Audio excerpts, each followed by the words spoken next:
Marine Le Pen qui s'apprête à déposer donc une gerbe au pied de la Croix de Lorraine qui est sur cette île de Saint, île hautement symbolique qui a reçu la médaille de la résistance française puisqu'en 1940 sur les 400 hommes qui sont partis rejoindre Charles de Gaulle à Londres, 130 venaient de cette île de Saint, c'est-à-dire la totalité des hommes valides de cette île. Voilà Marine Le Pen qui rend son hommage donc à ces faits de résistance héroïque, alors que, encore une fois, les autorités rechignaient à l'associer à ces commémorations de demain. Tatiana Renard-Barzac, c'est un coup de communication pour Marine Le Pen. Un coup de communication. Plusieurs études ont montré que lors de la crise, Marine Le Pen, son parti, n'avait pas forcément capitalisé sur la crise sanitaire. En revanche, en effet, elle a été aux premières loges. Que nous sommes venus nous recueillir dans ce paysage grandiose, au pied de ce monument de granit érigé sur cette terre de France. Cette île d'où finit la terre, terre aride, si héroïque et si pudique, si courageuse et si volontaire. Mais aussi cette terre bretonne, qui parle tant au cœur de la petite fille de marin, mort pour la France en 1942, quand son bateau de pêche sauta sur une mine non loin d'ici.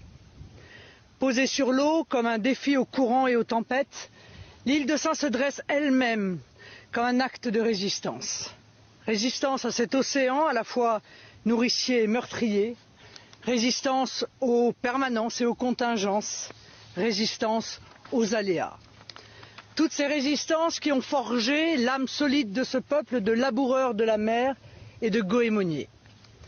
Notre présence recueillie procède ici d'un acte de respect et même de piété. 80 ans après cette illustre journée du 18 juin 1940, nous avons tenu à honorer celui qui prononça cet appel à la liberté, qui exhorta le peuple abattu au sursaut. En l'appelant à s'arracher à la résignation et au déshonneur, il l'engageait au combat pour la dignité des hommes, la liberté des personnes et la souveraineté de la France. Mais cet hommage nous semblerait incomplet si nous n'associons pas en cette occasion les Français anonymes, de toutes origines, de métropole et à l'époque de l'Empire, qui répondirent à l'appel du devoir et de la patrie. Avec le Harzénite qui partit dès le 19 juin, comme le Véleda, et le Rouennais à l'Armor qui l'imitèrent dans les jours qui suivirent, ce sont 128 sonnants anonymes qui rejoignirent la Grande-Bretagne dans un même élan de courage et de cœur. Ils ralliaient un général rebelle qu'ils ne connaissaient pas, une voix inconnue qui parlait au nom de la France. En ces moments héroïques où la République agonisait devant les lâchetés et les reniements, où toute volonté française s'affaissait sous le poids des événements, l'île de Saint, cet inflexible rocher de granit, représentait à Londres à elle seule. Selon le mot affectueux du chef de la France libre naissante, le quart de la France. Le plus jeune de ces héros avait 14 ans et le plus âgé 54. Réputés comme les meilleurs marins du monde, c'est naturellement que les sonnants servirent pour la plupart d'entre eux sur les champs de bataille qui étaient leur univers, la mer, au sein des forces navales de la France libre.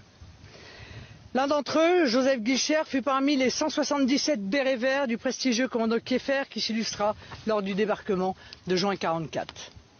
Triade, qui leur consacra une ode, rappelle que quand l'orage finit, il en manquait plus de 20. 22 exactement, qui ne reviendront pas, soit davantage que pour la guerre de 14. Au prix de leur vie, s'appliqua la sentence des héros qui ont donné à la patrie, ici gravée dans la pierre de Bretagne, Kentor Mervel, plutôt mourir. À propos de ces preux-marins de l'île de Saint, le général de Gaulle traduisait son indéfectible admiration et son inaltérable reconnaissance par cette belle formule. Leur honneur fut d'avoir toujours porté secours aux marins. En juin 1940, l'île de Saint tout entière a porté secours à la France. Les femmes de l'île prirent leur part en palliant par leur travail l'absence des soldats et s'habillèrent de noir durant toute l'occupation pour prendre le deuil de la France. Ce comportement de cette France héroïque valut à l'île d'être fait compagnon de la libération, glorieuse haute distinction qu'elle a l'honneur de partager avec seulement 5 autres communes de France. À l'heure où notre pays est soumis à une dépossession sourde qui met en péril son unité, son indépendance, sa souveraineté et même sa stabilité, l'engagement des marins patriotes de l'île de Saint nous encourage à l'action. Il nous rappelle que l'adhésion à une noble cause n'a de sens que par l'action qui l'accompagne, que l'histoire s'écrit avec l'énergie et parfois le sang des hommes et que la liberté n'est jamais immuable. Ces héros, humbles citoyens de France qui avaient épousé la cause du salut national savaient, avec leur chef, le général de Gaulle, que, dans les circonstances graves pour le pays, le fléchissement eût entraîné l'effondrement. C'est pourquoi, à l'exemple de ces valeureux aînés, nous, dont l'engagement doit inspirer notre action, j'appelle tous les patriotes à rejoindre le mouvement de redressement national, ce mouvement vital qu'attend le pays. En ces temps où la résignation devant l'adversité et pire devant les dangers neutralise les volontés, à l'heure où le fatalisme et l'individualisme détournent les énergies salvatrices, la puissante devise gravée sur ce monument, le soldat qui ne se reconnaît pas vaincu a toujours raison, ne peut que lever les doutes de celui qui se bat pour une juste cause. Pour l'avenir, pour le sursaut national auquel nous travaillons, pour le rassemblement du peuple français auquel nous œuvrons, je veux y voir la ligne de conduite qui nous mènera à l'unité, à la paix, à la liberté et à la justice pour notre nation.